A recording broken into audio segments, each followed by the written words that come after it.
Welcome, Maria Wheatley. Thank you very much for joining us. Maria, you're going to be coming along to our conference and giving a talk, and you're going to be sort of the main speaker on the Sunday. I mean, I'm very excited to hear your talk about the use of energies, but also you're going to be talking about the fairy and its connections with the long-skulled people. So can you just talk us through what you're going to be discussing on the Sunday?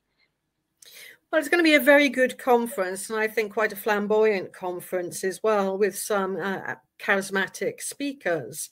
So I'm very much looking forward to it. My talk is going to be looking at the geodetic system of Earth energies. The geodetic system of Earth energies was discovered and part discovered by Guy Underwood in the 40s, well, starting from the 30s, really, and I've really explored those and made some significant discoveries within those energy systems myself. I'm also going to give an example of how to move on from lays, or ley lines as they're commonly called, but ley means line in the terms of Alfred Watkins. So saying ley line is line.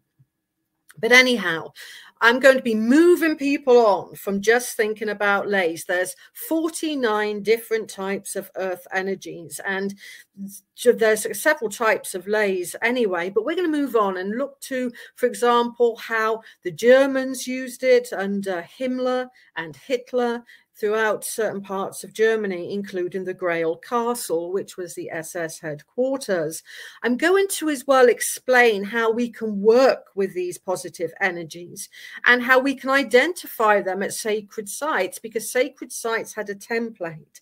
I'm also going to be exploring my latest research with the long-skulled people and how they could have been the genesis of the Fae, mainly through what they look like. And also they laid out the first ley and earth energy system, and they look for precise sorts of earth energy that's life enhancing. And I want to impart that information on the Sunday because they would enhance our life. They were quite healing as well. That's going to be very exciting, Maria.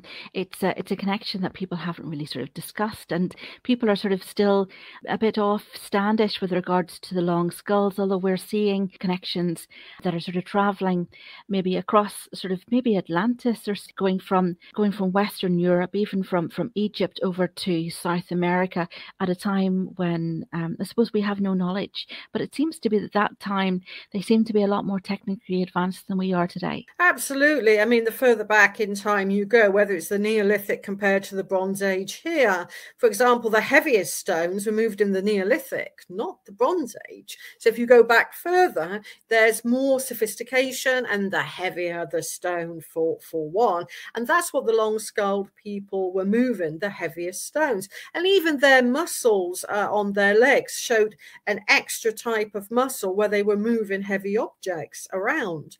And I think they had the technology, you know, going back maybe to Atlantis, maybe even earlier than that, and which they were applying throughout the British Isles in forms of monuments. It's very exciting. Look, Maria, thank you very much for joining us, just to sort of highlight, and we'll put the details just below the page here, and for people that want to come along and buy their tickets. Now there's tickets available for the weekend and for your talk individually as well. So look, thank you very much, Maria. Oh, you're welcome. I look forward to meeting the guests and saying hi to everybody.